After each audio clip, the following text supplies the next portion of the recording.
Jelas Khabar semua? Alhamdulillah. Alhamdulillah baik. Alhamdulillah baik. Baik Datuk. Assalamualaikum warahmatullahi wabarakatuh. Waalaikumsalam warahmatullahi wabarakatuh.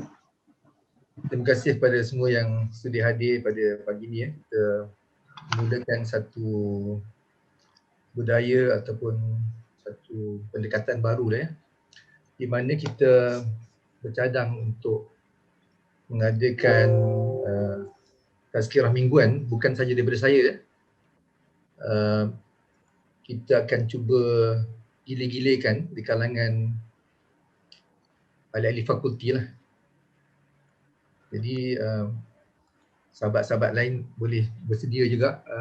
Saya rasa ramai yang capable untuk berkongsi pengalaman dan macam-macam lah kita boleh sharekan sesama warga dan juga pelajar-pelajar, insyaAllah. Kalau kita boleh jadikan ini culture kita, insyaAllah kita cuba nak membentuk satu budaya baru di fakulti lah, supaya kita boleh nanti kita tengok apa tujuan kita mengadakan tazkirah mingguan ni. Bukan apa, simple lah, kadang-kadang perkara yang memang kita semua dah tahu.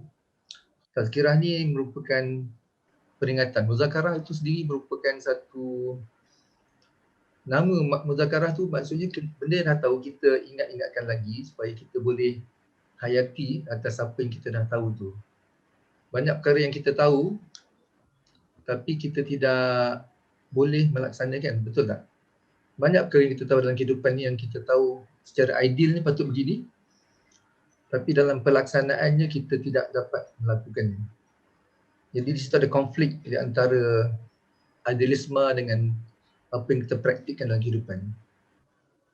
Kalau kita cakap contohnya parenting lah, kita dah mencapai umur 60 tahun, hampir 60 tahun saya ni dah kira dah berapa lama juga lah hidup.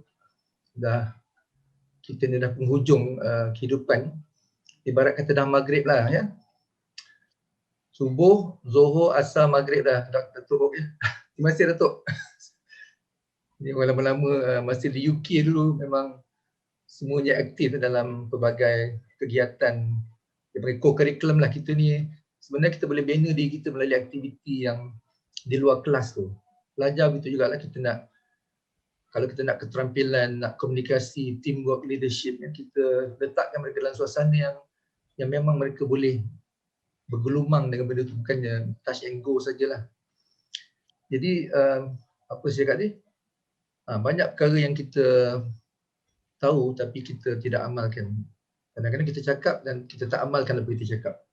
Yang ni juga Allah Subhanahu Wa Taala tempelak dalam surah As-Saff.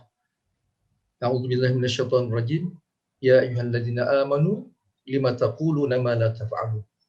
Wahai orang beriman, kenapa kamu katakan apa yang kamu tidak sendiri tak kerjakan. Jadi saya harap saya dalam memberi tazkirah, peringatan untuk diri saya sebenarnya, saya tidaklah menjadi orang yang tergolong dalam orang yang akan ditempelak ataupun ya, oleh Allah Subhanahu Wa Taala. Saya tahu diri saya sendiri banyak lagi kekurangan. Selagi kita bernama manusia, selagi itulah kita ini penuh dengan kelemahan dan kekurangan. Malaikat saja yang orang kata tahap dia tak ada dosa dan dia tak ada nafsu dan dia melakukan kesilapan. Tapi manusia ni, kesilapan dia boleh berlaku, orang kata, antara sesama manusia dan antara dia dengan Allah Subhanahu Wa Taala. Yang antara kita dengan Allah kecuali syirik, yang lain Allah boleh ampunkan. Tetapi dosa sama manusia ini yang lebih susah. Sebab mahkamah di akhirat nanti, mahkamah pengadilan antara kesalahan kita dengan Allah, mungkin satu mahkamah antara manusia dengan manusia, binatang dengan binatang ada juga. Kalau dia tak maafkan kita buat kesilapan, mengumpat, kita mengata dia, kita fitnahkan dia. Di sana nanti pertama nak cari dia tu, ibarat mencari sebiji guli di dasar pasir, di dasar lautan. Ataupun mencari jarum di dalam haystack ataupun jerami ya, setimbun jerami.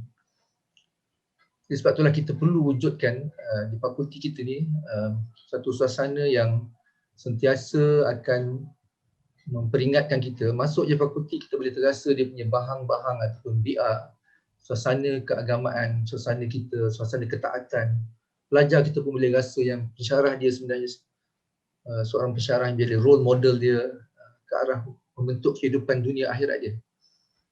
Hari ini kita nak cuba ubah persepsi atau paradigma inilah yang kita perlu lakukan sesuatu, bukan saja dalam classroom tapi dalam suasana persekitaran, dalam program mentor-mentee for example, kita juga memberikan yang terbaik. Okey. Saya dah sediakan sikit slide. Okay, nama saya Wan Hamidun, saya harap semua kenal. Ini pun ketetapan Allah Subhanahu Wa Taala yang saya dilantikkan mulai 1 Mei. Saya tidak langsung menyangka dan menjangka di akhir kerjaya saya akan jadi dekan fakulti. Itulah orang kata manusia ni dia boleh merancang, dia boleh wa makaru, kalau orang jahat merancang kejahatan, tapi Allah juga yang maha perancang, yang menentukan.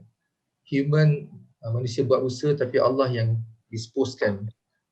Itulah keyakinan ni perlu dibina terlebih dahulu dalam konteks, current konteks dalam menangani COVID ni pun, kita dalam jaga SOP dan sebagainya, dalam mengambil vaksin dan sebagainya, kita tidak boleh meletakkan tumpuan hati kita ataupun keyakinan kita dengan asbab kebendaan itu, tetapi kita masih meletakkan yakin kita kepada Allah Subhanahu Wa Taala. Tangan Allah lah yang akan berlaku segala kemudaratan ataupun kemanfaatan, kesakitan, kesihatan, kebahagiaan, kesedihan, kejayaan, kegagalan, kemuliaan atau kehinaan di tangan Allah Subhanahu Wa Taala. Doktor pun tak boleh bagi sembuh kepada pesakit dia, tak ada garanti dia bagi ubat tu akan disembuhkan. Kalau di sudut amal, asbabnya ada 2 jenis, satu asbab mal, satu asbab amal. Nabi SAW menekankan pada para sahabat sentiasa dahulukan asbab amal. Ada masalah sembahyang 2 rakaat. Ada masalah rezeki sembahyang duha atau isyraq. Ada masalah bagi sedekah untuk ubat penyakit. Ada masalah istighfar. Kemarau berlaku, istighfar, kita taubat. Sembahyang minta hujan kan. Orang beriman ni dia pertama dia rujuk diri dia bila mengucapkan kalimah la ilaha illallah Muhammadur Rasulullah, dia meletakkan diri dia di bawah tanggungjawab Allah Subhanahu Wa Taala, bukan diri dia lagi. Sebab itulah kita jangan minta, kita minta doa tu, jangan Allah biarkan kita menjaga diri kita walaupun satu saat. Allah Subhanahu Wa Taala yang maha berkuasa inilah yang kita sembah. Dia yang telah mencipta kita, Allah Taala yang telah memelihara kita, dia pemilik kita. Dia pelihara kita, bayangkan daripada perut ibu kita 9 bulan 10 hari itu dalam kegelapan, 3 lapisan kegelapan dalam air. Allah besarkan kita tanpa apa-apa asbab keduniaan yang kita nampak hari ini. Kita bergantung terus daripada khazanah Allah Subhanahu Wa Taala. Mak kita pun tak tahu apa yang yang berlaku dalam perut dia sendiri. Tapi Allah besarkan kita dalam 3 lapisan kegelapan itu. Dalam kalau nak buat di dunia ni, kalau factory mesti terang benderang kan. Nak buat kereta, nak buat semua produk dalam dunia ni mesti perlukan cahaya. Tapi Allah Ta'ala yang maha berkuasa, maha pencipta ini telah mencipta 7 petala langit dan 7 petala bumi tanpa contoh, tanpa bahan yang awal. Allah lah yang awal dan yang akhir. Dan dia jugalah yang memelihara dan memberi rezeki kepada kita. Rezeki datang melalui asbab yang Allah letakkan dalam pekerjaan kita, dalam pekerjaan sebagai profesor, pensyarah, pembantu makmal. Dan sekiranya kita memberikan tawakal, hak tawakal itu kepada tahap yang betul, maka kita akan diberi rezeki sebagaimana burung diberi rezeki yang pergi pagi, pulang petang, pergi pagi dengan perut yang kosong, pulang petang dengan perut yang dah kenyang. Tapi ini kita telah, bila kita dilahirkan ke dunia ni, kita lihat Allah Ta'ala memang meletakkan kita dalam dunia asbab. Ad-dunya darul asbab. Tapi Allah Ta'ala maha berkuasa boleh melakukan tanpa asbab, bertentangan dengan asbab dan bersamaan dengan asbab yang Allah Ta'ala ciptakan. Macam mana Nabi Adam dilahirkan tanpa mak dan bapa, tanpa asbab. Sebab api membakar, Nabi Ibrahim tetap selamat dalam api sejuk dan sejahtera dengan perintah Allah. Unta boleh keluar dari batu kan zaman Nabi Saleh. Nabi Musa, Laut Merah dibelahkan untuk dia dan dia berjalan di dasar laut 13 lorong untuk dia punya kabilah-kabilah dalam Bani Israel. Macam mana Allah Ta'ala yang Maha Berkuasa boleh menunjukkan api, tapi api yang sama panas kepada Namrud dan tentera-tentera yang dikelilingnya. Nak campak Nabi Ibrahim api tu, dia pakai manjenik atau catapult kan. Dengan cerita bapak dia sendiri yang ditugaskan untuk apa tu, api punya besar, yang dikumpulkan kayu-kayu api yang punya besar untuk bakar Nabi Ibrahim AS, tapi Allah selamatkan. Tali yang mengikat dia pun dia sendiri bulu roma pun tak terbakar. Jadi keyakinan inilah kita nak bawa dalam kehidupan kita seharian dan dalam kita bekerja ni. Dan satu ayat yang kita biasa dengar, kita wa in ta'uddu ni'matallahi la tuhsuha innallaha laghafurur rahim. Dan jika kamu menghitung-hitung nikmat Allah, niscaya kamu tidak dapat menentukan jumlahnya. Sesungguhnya Allah benar-benar Maha Pengampun lagi Maha Penyayang. Surah An-Nahl ayat 18. Dan nikmat yang paling besar adalah nikmat Islam. Nikmat badan pada badan kita yang fizikal ni pun dah tak terhitung ya. Gigi saya dah rongak ni satu. Bukan satu, banyak. Tak tanam mau 7-8 ribu. Kalau kali berapa gigi ni Allah dalam mulut kita, di gigi pun dah berapa banyak harga kat situ. Oksigen yang kita ambil berapa banyak kita sedut keluar dan lepaskan. Macam mana Allah Ta'ala punya hebat. Macam mana oksigen yang masuk tu, oksigen masuk dalam sekelip mata boleh bertukar jadi carbon dioxide. Ada unsur karbon, oksigen kat situ. Apa proses yang digunakan untuk menukarkan?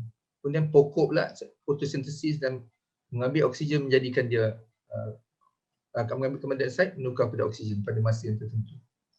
Jadi ayat ni kalau kita hayati dan cuba kita renungi, nikmat Allah ni punya banyak pada kita, dan daripada kecil sampai sekarang kalau kita sujud daripada lahir sampai kita masuk dalam kubur pun tak dapat mensyukuri atas nikmat Allah yang diberikan kepada kita. Satu persatu daripada hujung jari, hujung rambut sampai hujung kaki, kita tak boleh nak syukuri nikmat Allah ni. Kalau ambil daun-daun kayu, pokok-pokok ni jadikan panel, dan air lautan, 7 lautan pun dijadikan dakwat, dan daun-daun pokok jadi di kertas, kita takkan boleh menulis nikmat Allah. Walaupun diganti habis semua pokok, semua laut habis, tulis lagi sistem darah, saluran darah, kidney kita punya pernafasan, sistem macam-macam sistem yang Allah letakkan, pemikiran ya.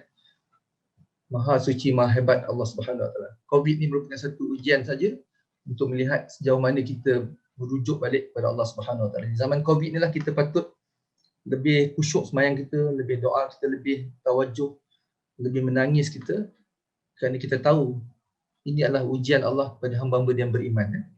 Pada kita lah, kita anggap perkara ni memang Allah dah tentukan di zaman kita ni. Kita tak melihat perang dunia. Ada orang macam Queen Elizabeth tu, banyak insiden besar-besar dunia dia dah lihat. Dia tengok sampai sekarang umur dekat 100 kan. Kita baru tengok sikit je yang ini, yang dulu, wabak yang zaman dulu tu, berapa ramai yang mati kan? Juta. Dia baru sikit Allah uji, dan dalam ujian ni Allah akan ambil orang tertentu.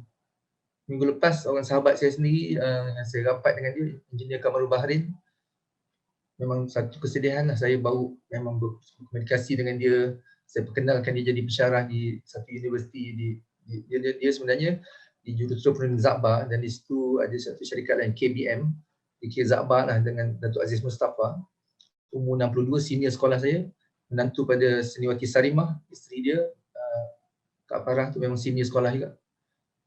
Sekelip mata je kita hilang ayah, hilang isteri, ada orang satu keluarga Allah ambil kan. Kegembiraan dan kesedihan ni Allah yang letakkan. Minggu ini gembira di rumah tu, minggu depan kesedihan. Minggu ni orang kahwin, minggu depan ada orang mati, ataupun sebaliknya. Ini semua keadaan ni Allah yang tentukan, letakkan, manusia merancang, tapi Allah yang Subhanahu Wa Taala yang telah letakkan apa yang akan berlaku, ajal, maut, jodoh, pertemuan kita, rezeki kita ya. Tengok besaran Allah, Allah tanya kita Ini dah silap ni. Terpotong ni, truncated. Afara'aitum ma tahrusun ya. Afara'ai tertinggal. Surah Al-Waqi'ah. Maka terangkan kepadaku tentang tanaman kamu. A'antum tazra'unahu am nahnu zari'un. Kamukah yang menumbuhkannya atau kamikah yang menumbuhkannya? Kamu letak benih dalam tanah tu. Siapa yang mengeluarkan benih tu? Ada ayat-ayat lain yang ceritakan macam mana benih tu memecah tanah tu, boleh menjulang ke langit dia punya apa, dia punya shoot tu, shoot yang lembut melalui tanah-tanah tu. Dan bagaimana Allah Ta'ala ciptakan pelbagai jenis tanaman, tumbuhan, binatang ni. Hebat. Macam mana buah kelapa tu ada air dalam dia yang fresh, yang secukup rasa gulanya. Dan air tu boleh dipam ke atas tu dan boleh filtered daripada tanah yang masam, yang orang kata tak ada rasa, tak ada, bukan ada manis, tak ada gula. Bagaimana Allah mengeluarkan bunga-bunga yang berbagai warna, yang berbagai warna yang pelik-pelik. Tanah tu kalau kita gali tak ada cat dalam tanah. Macam mana susu keluar daripada dada lembu, kambing, kalau dibelah keluar darah. Macam mana Allah gunakan sistem apa yang dikeluarkan dekat situ yang dijadikan susu yang putih daripada makanan yang hijau, najis warna hitam. Apakah kita tak boleh memikirkan tentang perkara ni yang kita kata penciptaan Allah sudah cukup membuktikan kewujudannya, tanda-tanda yang Allah tu wujud, dan kita masih nak engkar dan kita masih nak melanggar perintah-perintah Allah yang Allah telah tetapkan pada diri kita manusia ni. Allah tanya kita, kalau kita adakah pencipta selain daripada dia yang dapat memberikan rezeki kepada kamu dari langit dan bumi? Kamu ingat kerja yang 8 jam tu beri kamu rezeki? Kalau rezeki masuk pun, kalau aku tarik balik melalui pelbagai cara, jadi zero atau negatif duit yang kita dapat tu. Minggu pertama rosak kereta, minggu kedua atap bocor, minggu ketiga anak pula sakit atau kita sendiri sakit. Tapi Allah mudahkan kehidupan kita, happy je. Kadang-kadang orang gaji besar ni tak semesti dia gembira, dia tak semesti dia tidur atas duit tu dia orang kata orang paling gembira dalam dunia. Orang yang paling berkat tu orang yang mentaati Allah, sedikit sikit ada keberkatan, dia sentiasa ingat kepada Allah Subhanahu Wa Taala. Jadi kita Allah tanya, mengapakah kamu berpaling dari ketauhidan? Dialah pencipta langit dan bumi, dan tidak punya isteri. Dia menciptakan segala sesuatu dan dia mengetahui segala sesuatu. Jadi siri tazkirah mingguan ni, saya tak pasti boleh mingguan atau tidak ni, sebab kita cuba datangkan Cik Abid Liu tu. Saya kenal memang baiklah zaman dia belajar di UPN tu. Dia pun aktif dengan jemaah kan. Sekarang pun dia masih, dan kita boleh kalau saya bawa orang, saya cubalah, tapi payah juga nak dapat sebenarnya. Dan kalau ikut betul tu bayaran dia tu mungkin mahal lah. Tapi kalau kita bayar pun untuk dia punya kerja-kerja amal kan, kita dapat menumpang. Jadi kalau kita harap selama ni di manakah kita nak dapatkan orang kata perkara yang 6 ini dalam diri kita. Kita biasanya dapat dari surau-surau masjid-masjid kita kan. Di fakulti kita datang untuk bekerja dan kita datang pergi balik. Dulu ada hadari jawatan kuasa surau kita. Saya pernah jadi pengurusi dan kemudian Prof. Amiruddin. Lepas tu saya tak tahu apa jadi dengan jawatan kuasa tu. Mungkin Cik Razif yang mungkin tahu dia, siapa setiausaha dulu. Kita harap ini outcome macam outcome sih tak boleh ukur sebenarnya. Kita tak katalah OBE, outcome based education, semua nak ukur kan. Tapi inilah bukanlah nak ukur, tapi kita harap kita boleh drive kan. Sesiapa saja nak bagi peringatan tazkirah ni, put all this in view supaya mereka boleh plan dia punya talk. Kalau dapat 1-2 pun point dalam setiap kita punya ni, ambillah sikit-sikit. Contohnya macam saya bagi ini tentang maksud dan tuntutan hidup beragama dan melaksanakan tanggungjawab terhadap Allah Subhanahu Wa Taala dan sesama manusia kan. Kita juga harap kita semua ni mencapai kejayaan dunia dan akhirat. Bukan setakat dunia saja naik pangkat, tapi kita tinggalkan solat. Rugi sangatlah orang yang nak rezeki daripada pencipta tapi dia lari daripada pencipta. Kalau pergi solat pun cepat-cepat nak lari. Cepat nak keluar dari surau kan, betul. Kemudian kita nak tengok juga BC dan misi UKM dan fakulti ni memang tertera semenjak sekian lama. Tapi dari segi pengisian dia saya... Assalamualaikum, Datuk. Ya, Waalaikumsalam. Mohon maaf Datuk, tapi kami dapati kami semua tak nampak slide. Datuk ada slide ke? Oh ada, saya tak share. Kami tak nampak dari awal.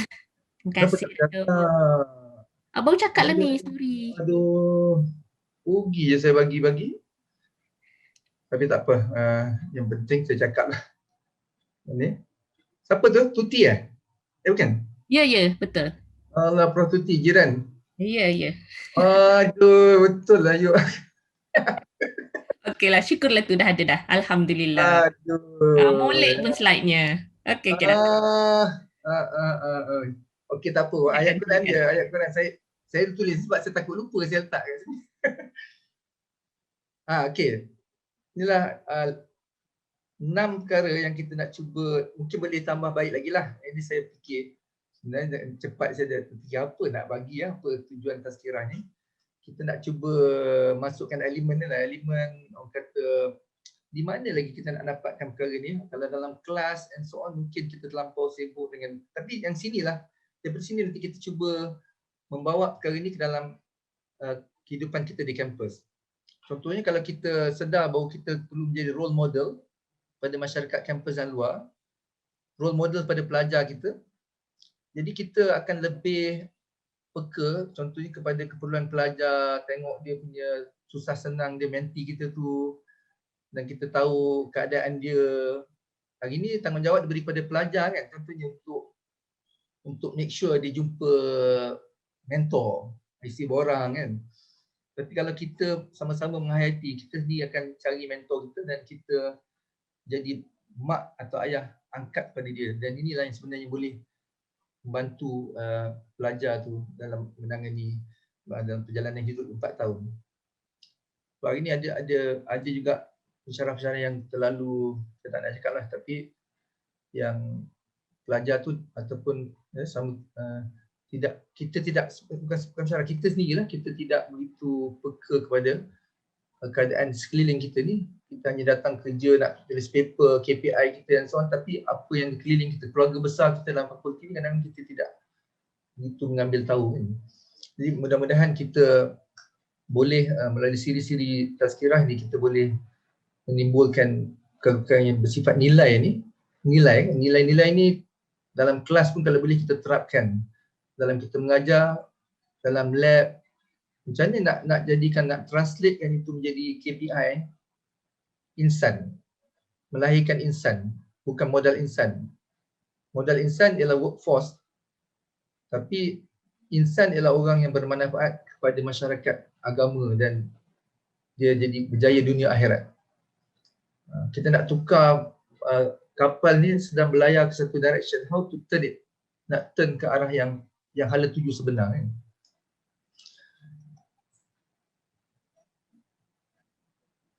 Okay, ini tadi saya kata kepentingan tazkirah, memanglah peringatan ni bermanfaat bagi orang beriman.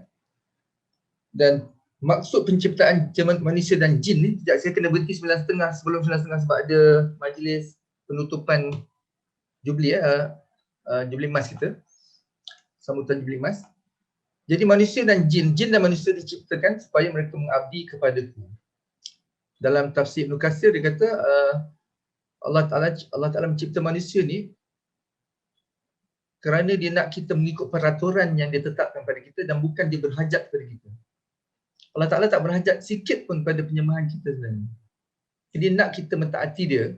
In return dia akan bagi kita ganjaran dan redha dia, dan akhirnya kita akan kekal di akhirat nanti, insya-Allah kita akan masuk dalam syurga Allah Ta'ala kan.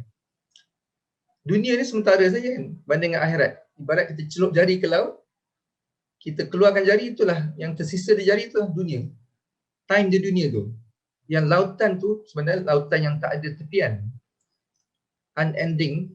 Kita baru on the dot, satu dot nak buat satu line panjang. Kita baru tekan pen pada kertas tu. Itulah dunia. Dan tarik panjang itulah akhiratnya. Tak ada penghujung kan. Itu yang kita takut. Kalaulah kita diambil Allah Ta'ala hari ni, saya lah daripada seorang profesor, dekan, ataupun kita ni pengarah, di mana dekan ataupun siapa lah kita dah jadi mayat, cepat-cepat orang nak keluarkan kita dari rumah kita. Isteri kita pun, anak kita pun cepat-cepat nak hantar kita ke kubur. Time COVID pula, kalau terkena COVID, sedihnya orang yang sekarang kata dah macam boleh keluarga sendiri dipakaikan PPE untuk turunkan kubur tu. Di sana bermulalah kehidupan yang sebenar, yang sebagaimana kita hidup, begitulah kita akan mati. Sebagaimana kita mati, begitulah kita akan dibangkitkan. So, mudah-mudahan kita semua dapat cuba daya upaya kita untuk taat segala perintah Allah yang diberikan kepada kita. Kerana kriteria kejayaan tak lain dan tak bukan ialah bila kita boleh terselamat daripada neraka dan masuk dalam syurga. Bukan kejayaan kita dalam menghasilkan 100 Q1 paper ataupun kita dapat grant international yang berjuta-juta tapi kita tak selamat daripada neraka dan tak boleh masuk syurga. Kalau Bill Gates ke, kalau orang tak beriman, tak iman, dia berderma banyak mana pun. Tapi mudah-mudahan Allah bagi dia hidayat lah. Kalau orang bukan Islam, kalau dia tak ada beriman, tak mencium bau syurga. Tapi orang beriman walau macam mana, kalau kita kena masuk neraka, na'udzubillah, kalau satu saat pun kita tak sanggup dalam api, bagaimanalah kalau nak duduk beribu tahun baru dikeluarkan dan masuk dalam syurga. Kalau boleh, janganlah kita tergolong dalam golongan orang-orang yang malang tu.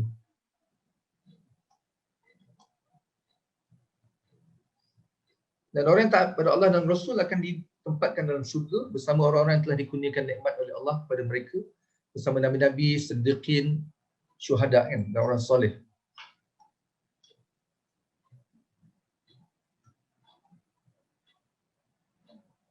Jadi di sini kita nak cuba imbangkan keperluan dunia dan amal soleh kita. Tapi dalam dunia ni pun ada amal, ini amal khusus. Baca Quran, zikir, semayang. Tapi dalam melaksanakan dunia ni pun semua akan jadi akhirat. Jika dibuat dengan niat yang betul, bekerja tu jadi mendatangkan pahala. Fardu kifayah pula jadi doktor dan sebagainya. Tapi fardu ain mesti ditegakkan sebelum dapat pahala fardu kifayah. Jadi sebab itulah kita kena lihat balik kepada kaedah kita di dunia ni, bagaimana kita mengimbangkan antara keperluan dunia dan maksud hidup. Maksud hidup kita nak cari redha Allah. So dalam pekerjaan kita cuba tukarkan paradigma. Datang bekerja tu sebenarnya untuk apa niat kita. Aku datang ni setiap langkah pahala. Dapat rezeki nanti bagi pada anak isteri makan. Mereka buat amal soleh. Keperluan mereka kita besarkan mereka dengan rezeki yang halal. Dan dalam melaksanakan perkara itu kita perlu pastikan sumber dan kaedahnya juga halal dalam rezeki kita. Kalau babi memang haram lah kan, babi tak boleh makan walaupun sembelih. Tapi benda yang halal tak disembelih pun jadi haram juga. Begitu juga bekerja, terutama dalam BDR ni, work from home, kerja di rumah. Kita diberi BDR sebenarnya bukan untuk cuti kan. Ada orang sangka BDR aku cuti, standby.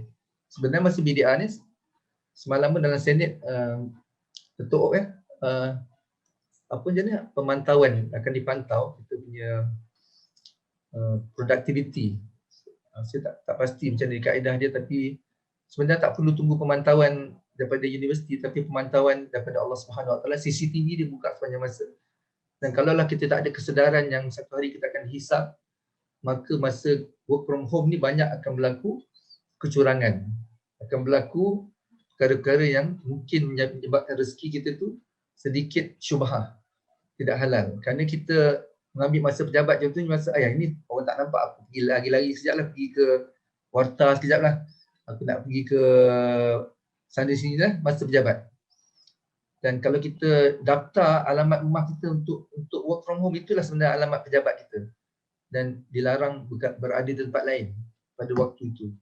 Kita kena rasa ni bahawa kalau aku buat bukan kerana takutkan naik chancellor ataupun dekan ataupun pendaftar yang akan hukum, tapi hukuman di akhirat dengan rezeki kita dapat tu adakah berbaloi dengan masa yang kita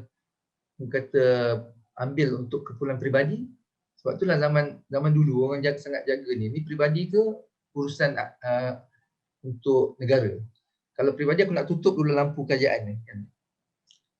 Kalau nak halus memanglah, kalau kita betul-betul memang saya rasa semua orang tak boleh lari daripada masa-masa kadang-kadang dalam masa pejabat kita. Adalah benda-benda yang kita buat yang mungkin bukan urusan rasmi pejabat kan. Semoga Allah Ta'ala ampunkan kita atas sebarang kelemahan kita lah, dan kita kena sentiasa beringat berjaga tentang perkara ni. Dan apa yang kita buat di dunia ini sebenarnya, apa perkara yang akan kita bawa nanti ialah ada 10 amal yang kita boleh buat sekarang ni, sementara kita masih ada nyawa ni.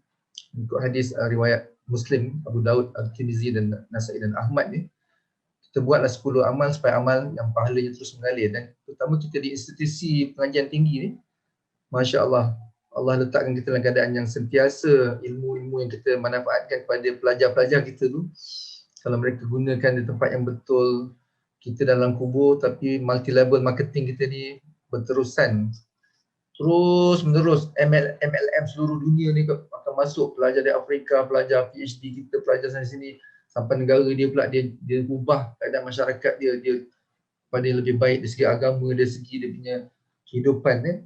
Jadi ilmu yang kita curahkan itu akan balik kepada kita, balik pahalanya. Dan doa anak yang soleh ni, anak-anak kita yang apa ni, kita dah besarkan, saya 9 orang, cucu 12 orang. Yang paling kecil form 5, yang paling sulung 36 tahun, graduate UKM.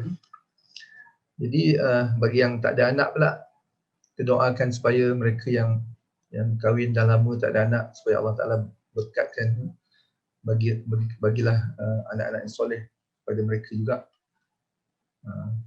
Kemudian sedekah jariah, ini kalau tak banyak, sikit, kita walaupun ikhlas RM1 tu kadang-kadang bagilah sikit, RM10 ke masalah Jumaat, atau setiap hari kita sedekah sikit-sikit kan. Menanam pokok kurma atau pokok buah-buahan ya.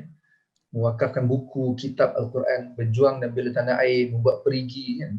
Banyak kempen-kempen buat perigi di sana sini. Membuat pengairan. Macam Datuk Osman selalu bersihkan sungai tu. Pengairan dan satu usaha yang baik lah. Datuk Izzi, Wan Hana. Membangun tempat penginapan bagi para musafir dan membangun tempat ibadah dan belajar.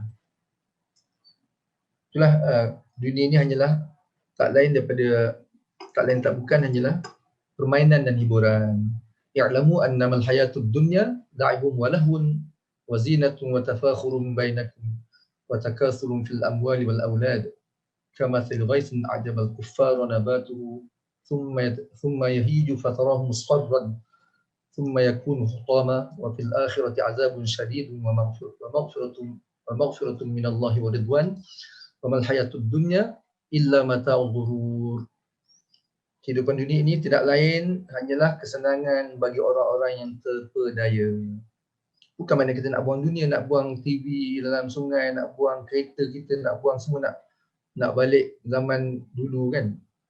Tak, kita gunakan dunia tapi kita ingat-ingatlah, janganlah kita bermegah-megah dengan kelebihan, aku keturunan ini, aku bangsa ini, aku lebih ramai anak aku semua terror, anak-anak kau aku semua graduate, semua berjaya jadi doktor, engineer semua. Ibadat orang yang petani ni yang menumbuhkan tumbuh-tumbuhan tu, tanaman subuh hijau, dia happy sekali. Allah dia dah segar, satu hari dia kembali kuning dan akhir menjadi hancur bersepai kan. Dan di akhirat yang lebih dahsyat ialah azab yang berat. Disediakan bagi golongan yang mengutamakan kehidupan dunia itu, mengutamakan kita meninggalkan segala apa yang Allah perintahkan. Solat kita tak jaga 5 waktunya. Mungkin 1 waktu, 2 waktu atau tak cukup. Kita kena ingatlah, kalau Allah ambil pada masa kita tak solat ni, apa agaknya yang menunggu dalam kubur? Ular yang namanya Asyuja'ul Aqra, yang matanya berapi, kuku daripada besi, sehari perjalanan, dan ular yang bisanya kalau dihembur-hamburkan ke dunia ni tak ada pokok boleh tumbuh. Sebulan perjalanan sebesar leher unta. Ular yang akan mematuk orang ni, yang antara subuh ke matahari terbit kerana meninggalkan subuh, daripada zuhur ke asar kerana meninggalkan solat asar, daripada asar ke maghrib kerana meninggalkan solat maghrib, dan kerana meninggalkan isyak sampai ke subuh. Panjang waktu saksaan. Dan sekali dia benamkan orang ni, berapa puluh hasta masuk ke dalam bumi. Kita tak nampak semua dalam kubur, benda yang gaib yang kita tak nampak sekarang. Kedudukan bagi orang bertakwa dalam syurga, di mana mata-mata air dan mereka menerima pemberian daripada Rabb ya. Innalil muttaqina fi jannatin wa 'uyun akhidhina ma atahum rabbuhum innahum kanu qabla dhalika muhsinin. Surah Az-Zariyat. Okay, masa pun dah tak mengizinkan, mungkin dah 5 minit lagi. Saya sebenarnya nak menyentuh tentang falsafah dan visi UKM. Ada iman pada Allah dan ilmu yang bermanfaat dan membentuk masyarakat yang akhirnya berakhlak mulia ni, yang kita lalu ilmu dinamik ni dah fokus lah. Apa makna falsafah? Apa makna falsafah pendidikan kebangsaan? Falsafah yang lebih memayungi ialah falsafah kita dengan Allah. Kehidupan tadi, maksud hidup. Kenapa Allah ciptakan kita? So bagaimana nak cascade ataupun terapkan perkara-perkara ini dalam kita punya environment fakulti dan sampai dalam classroom untuk kita membentuk perkara ni macam COPO lah, constructive alignment kan, penjajaran yang konstruktif. Dan masa Datuk Amdi dikenalkan LPU luluskan kami, yang ni pun berdasarkan nilai-nilai, dan terkini kita ada pula trust dalam bahasa English, tapi dia terjemahkanlah ini kemahiran etika bagi revitalize ni, menghidupkan semula give new life, new energy, agile, tangkas, soul, jiwa. Saya panggil roh lah. Roh ni patut masuk ni, agamanya, akhlaknya kat sini. So saya pegang kata ni, saya nak kita cuba bawa ke depan perkara ni sebagai satu hala tuju kita sebagai satu fakulti ke arah yang lebih menekankan perkara yang ni lah, soul dan yang lain-lain lah yang. So kita mudah-mudahan, saya dah di penghujung ya, kita tengok keluarga besar fakulti kita yang mana kita sayang. Cukup bilangan anak cucu saya ni, dia tak cukup ke? 12 cucu tak ada semua. Kita melihat mereka sebagai student kita hanya sebagai workforce ataupun bagaimana? Tengok mereka jadi orang yang bekerja di kilang-kilang, di ladang-ladang ke, ataupun bagaimana? Ataupun di konsultan. Jadi kalau kita buat untuk keluarga kita kesayangan, kita hala tujukan keluarga kita ke arah dunia akhirat untuk berjaya. Begitulah juga kita harap kita boleh juga menjadikan keluarga besar fakulti ini. Kita tahu suka duka mereka, kita tahu keresahan, terutama sekarang golongan, kalau ada B40 di kalangan kita, ada ke B40 dan golongan yang susah, anak ramai, gaji kecil. Ada orang gaji besar pun, anak ramai, banyak cawangan pun mungkin tak cukup duit, tapi kita kena faham ada orang yang hari ini dalam kemurungan, susah hati, bukan saja di kalangan pelajar, mungkin di kalangan staf dan pensyarah, ada yang ambil alung pun ada. Jadi kita nak cuba tengok peka kepada keadaan keliling kita, supaya macam ni kita peka kepada keadaan anak isteri kita di rumah. Itulah kita harap kita merasakan bahawa kita ni keserakanan, adalah kami tu keserakanan. Aktiviti yang kita buat ni, saya harap macam Jumaat ni kita mungkin akan datang, kita buat sesi ta'aruf antara kita, tak semesti tazkirah macam ni. Apa saja yang boleh mengisi hari Jumaat ni dalam 45 minit kita buat. Mungkin sesi ta'aruf dengan kaki tangan makmal. Hari ni kalau tengok macam kita jadi macam PIBG. Saya sendiri mengenali, saya tak kenal. Dah ramai staf fakulti saya sendiri tak tahu nama dan daripada jabatan mana. Pun di kalangan pensyarah yang muda ni, rasa malu jugalah sebab macam mana ni saya berada di fakulti yang semacam PIBG. Datang mesyuarat, angkat tangan, cakap sikit. Lepas tu kita balik. Kita pun tak ada rasa satu jemaah. Kita ni satu jemaah besar di bawah satu amir, satu kepimpinan, dan kita sama-sama ambil tahu. Dan sebagai pemimpin fakulti, sekiranya ada seorang pun tak semayang, tanggungjawab pada saya juga akan disoal di akhirat. Sekiranya ada seorang tak boleh baca Quran, saya kena rasa saya juga akan disoal di akhirat nanti. Kita tak boleh lepas daripada tanggungjawab, dia ikat tangan kat belakang sehinggalah setiap orang di bawah jagaan saya, untuk setiap seorang tu saya akan dihisap. Nak jadi pemimpin negara lebih lagi lah, nak jadi raja dan sebagainya.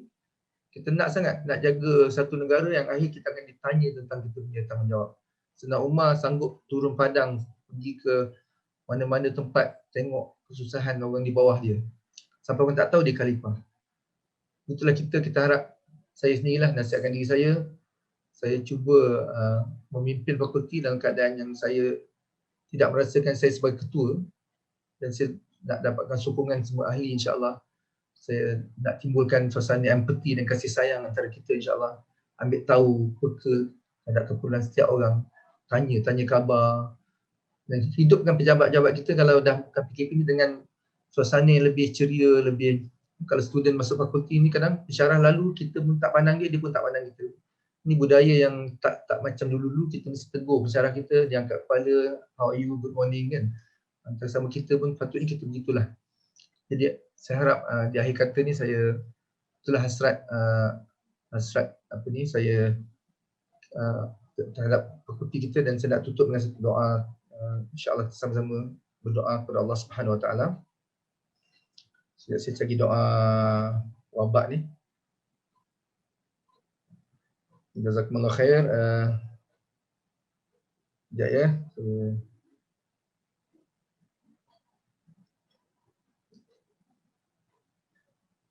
A'udzubillahi minasyaitonir rajim. Bismillahirrahmanirrahim. Alhamdulillah Rabbil Alamin. Hamdan yuwafi ni'amahu wa yukafi'u mazidah. Ya Rabbana lakal hamdu kama yanbaghi li jalali wajhikal karim wa 'azimi sultanik. Allahumma ighfir lil muslimina wal muslimat wal mu'minina wal mu'minat al ahya'i minhum wal amwat bi rahmatika ya arhamar rahimin.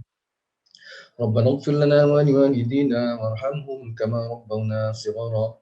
Rabbana ighfir lana wa li ikhwanina alladhina sabaquna bil iman wa la taj'al fi qulubina ghillan lil ladzina amanu rabbana innaka ra'ufur rahim. ربنا هب لنا من أزواجنا وذرياتنا قرة أعين واجعلنا للمتقين إماما اللهم إنا نسألك رضاك والجنة ونعوذ بك من سخطك والنار اللهم إنك عفو كريم تحب العفو فاعف عنا وعن والدينا وعن جميع المسلمين والمسلمات والمؤمنين والمؤمنات الأحياء منهم والأموات برحمتك يا أرحم الراحمين. اللهم صل على سيدنا محمد طب القلوب ودوائها وعافية الأبدان وشفائها ونور الأبصار وضيائها وعلى آله وصحبه وبارك وسلم تسليما كثيرا. بسم الله الذي لا يضر مع اسمه شيء في الأرض ولا في السماء وهو السميع العليم. نعوذ بكلمات الله التامات من شر ما خلق. لا إله إلا أنت سبحانك إنا كنا من الظالمين. اللهم إنا نعوذ بك من جهد البلاء ودرك الشقاء وسوء القضاء وشماتة الأعداء. اللهم إنا نعوذ بك من البرص والجنون والجذام ومن سيء الأسقام. تحصنا بذي العزة والجبروت واعتصمنا برب الملكوت وتوكلنا على الحي الذي لا يموت. اللهم اصرف عنا هذا الوباء وقنا شر الداء والشدائد والمحان وما ظهر منها وما بطن من بلدنا هذا خاصة ومن سائر بلاد المسلمين عامة بلطفك يا لطيف إنك على كل شيء قدير وبالإجابة جدير. Ya Allah, segala pujian bagimu ya Allah, Tuhan sekalian alam. Pujian yang sebanding dan sentiasa bertambah-tambah dengan pemberian nikmat-nikmat oleh-Mu ya Allah. Wahai Tuhan kami, hanya bagi-Mu segala puji. Sebagaimana pujian itu patut terhadap kemuliaan-Mu serta keagungan kerajaan-Mu ya Allah. Ya Allah, ya Tuhan kami, berikanlah selawat dan salam ke atas Nabi Muhammad SAW, penawar dan pengubat hati, kalbu, kesihatan dan penyembuhan badan dan cahaya yang menerangkan pandangan mata ya Allah. Juga ke atas keluarga dan sahabat baginda SAW serta salam yang sebanyak-banyaknya ya Allah. Dengan nama-Mu ya Allah, yang bersama nama-Mu sesuatu itu tidak memudaratkan, sama ada di bumi dan di langit ya Allah. Dan Dia Maha Pendengar lagi Maha Mengetahui. Kami berlindung dengan kalimah-kalimah-Mu ya Allah yang sempurna daripada kejahatan sesuatu yang Kau ciptakan. Tiada Tuhan melainkan Engkau ya Allah. Maha suci Engkau, sesungguhnya kami adalah dalam kalangan orang-orang yang zalim ya Allah. Ya Allah, sesungguhnya kami berlindung dengan-Mu dari sesusahnya bala ya Allah. Hinanya kesengsaraan, buruknya qada dan kegembiraan para musuh. Ya Allah, kami mohon perlindungan-Mu ya Allah daripada penyakit sopa, gila, kusta dan penyakit-penyakit yang buruk. Kami berlindung dengan Allah, Zat pemilik kemuliaan dan kekuasaan. Kami mohon perlindungan dengan-Mu ya Allah, Tuhan kerajaan seluruh alam. Dan kami bertawakal kepada Zat yang Maha Hidup yang tidak pernah mati, Ya Allah, jauhkan kami daripada wabak. Peliharakanlah kami daripada kejahatan penyakit, kesukaran dan ujian-ujian yang zahir daripadanya dan yang tersembunyi. Dari negara kami khasnya dan semua negara umat Islam amnya, Ya Allah. Dengan berkat sifat kelembutan-Mu, wahai Zat yang maha halus serta lemah lembut urusan takdirnya. Sesungguhnya Engkau maha berkuasa atas setiap sesuatu dan maha mustajabkan doa. Wahai Tuhan kami, berikanlah kami kebaikan di dunia dan di akhirat. Dan peliharalah kami daripada azab api neraka. Rabbana atina fid dunya hasanah wa fil akhirati hasanah wa qina azaban nar. Wa sallallahu ala khairi khalqihi sayyidina Muhammadin wa ala alihi wa sahbihi wa barika wa sallam. Alhamdulillahi rabbil alamin. Taqabbalallahu minna wa minkum. Jazakumullah khair. Terima kasih semua di atas kehadiran apa yang baik daripada Allah Subhanahu Wa Taala, daripada baik itu daripada diri saya sendiri. Saya mohon maaf atas barang ketelanjuran. Semoga saya ini dapat amalkan apa yang saya sampaikan. Kita tutup dengan tasbih kifarah dan surah Al-Asr. Subhanallah wa bihamdi subhanakallah. Asyhadu an la ilaha illa anta astaghfiruka wa atubu ilaik. Subhana rabbika rabbil izzati amma yasifun wa salamun alal mursalin. Terima kasih semua. InsyaAllah. Jazakumullah khair. Terima kasih, Prof.